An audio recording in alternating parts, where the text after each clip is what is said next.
एक बाप अपनी बेटी के साथ गलत काम करता है और उसको गलत काम करते हुए जब लड़की का भाई यानी उसका बेटा जब उसको देख लेता है और वो विरोध करता है तो वो आदमी अपने बेटे का गला दबाकर हत्या करता है। और जब वो मर जाता है तो इस हत्या को छुपाने के लिए वो उसको एक आम के पेड़ से फंदा लगाकर लटका देता है। इसके बाद वो थाने जाकर शिकायत करता है कि किसी आदमी ने किसी दुश्मनी के चलते इसके अज्ञात लोगों पर वो केस कर देता है कि लोगों ने इसकी हत्या कर दी। और अब पुलिस ने जब इस मामले में खोजबीन की, इसका जांच पड़ताल हुआ, तब पुलिस ने मामले का पर्दाफाश किया है कि वो खुद अपनी ही बड़ी बेटी का जो उसके साथ गलत काम करता था, रेप करता था। और जब बेटे ने उसको एक दिन देख लिया और वो विरोध करने लगा, तो उसने अपने बेटे की हत्या कर दी और पुलिस को गुमराह कर दिया था। अब ये सारा मामला क्या-क्या है, क्या कुछ उसमें होता था, क्या मामला है, सब कुछ विस्तार से वीडियो में आगे बताएँगे। और उससे पहले नमस्कार, जनता जंक्शन देख रहे हैं आप और मैं हूँ सन्नी मिश्रा। कैमरे के पीछे हमारे साथी विशाल खड़े हैं।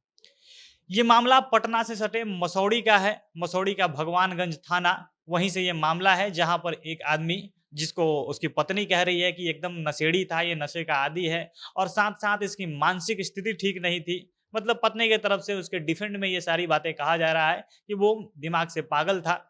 और उस आदमी पे आरोप है कि वो अपनी जो बड़ी बेटी थी, उसके साथ वो गलत काम करता था। पिछले 2 सालों से लगातार वो ये करते आ रहा था और उसकी जो बेटी थी वो विरोध करती थी, तो उसको अलग-अलग तरीके से वो प्रेशर बनाता था, अलग-अलग तरीके से टॉर्चर करके वो हमेशा उसे पिछले 2 सालों से लगातार गलत काम करते आ रहा था।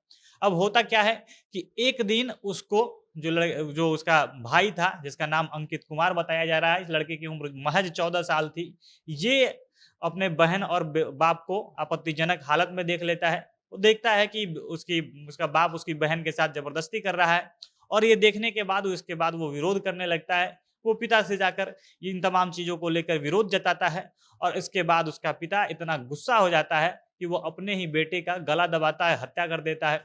इस आदमी का 6 लोगों का परिवार था। इसके परिवार में इसकी पत्नी, 2 बेटी और 3 बेटा थे और उसी में जो सबसे बड़ी बेटी थी, जिसके साथ ये पिछले 2 सालों से लगातार उसके साथ गलत काम करते आ रहा था। उसकी पत्नी को भी शायद ये बात पता थी, लेकिन वो ज़बरदस्ती ये काम करते आ रहा था और उसके बाद उसके बेटे लोग जो थे, इन लोगों को पता नहीं था।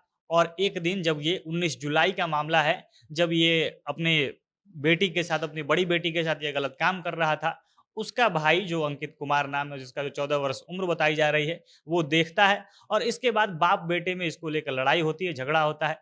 इसके बाद वो चुपके से अपने ही बेटे का गला दबाता है, उसको 19 जुलाई को जान से मार देता है और उसके शव को ले जाकर अपने ही घर के पास एक आम के पेड़ में लटका देता है। अपनी पत्नी का साड़ी लेकर वो उसका फंदा बनाता है और उससे अपने बेटे के, मृत बेटे को जिसकी हत्या उसने खुद की थी, उसके शव को वो लटका देता है। इसके बाद वो हल्ला करता है, आस-पास के लोगों को बताता है कि किसी और ने इसकी हत्या कर दी है और जाकर वो बाकायदा थाने में केस दर्ज कर देता है कि किसी अज्ञात लोगों ने आपसी दुश्मनी के कारण इसकी हत्या कर दी है। पुलिस जाँच पड़ताल करती है और अब जाकर मामले का खुलासा हुआ है। पता चला है कि ये अपने ही बेटी के साथ जो अनैतिक संबंध बनाता था और जब बेटे ने विरोध किया, तो इसने एकदम वहसीपने में अपने बेटे की हत्या कर दी है और ये पुलिस को गुमराह करने के लिए, बचने के लिए ये झूठा केस कर चुका था। बाकी आप लोग इस ऐसे मामले के बारे में क्या कुछ कहना चाहेंगे? कमेंट बॉक्स में अपनी प्रतिक्रिया बता सकते हैं। जनता जंक्शन देख रहे थे आप। बहुत-बहुत धन्यवाद।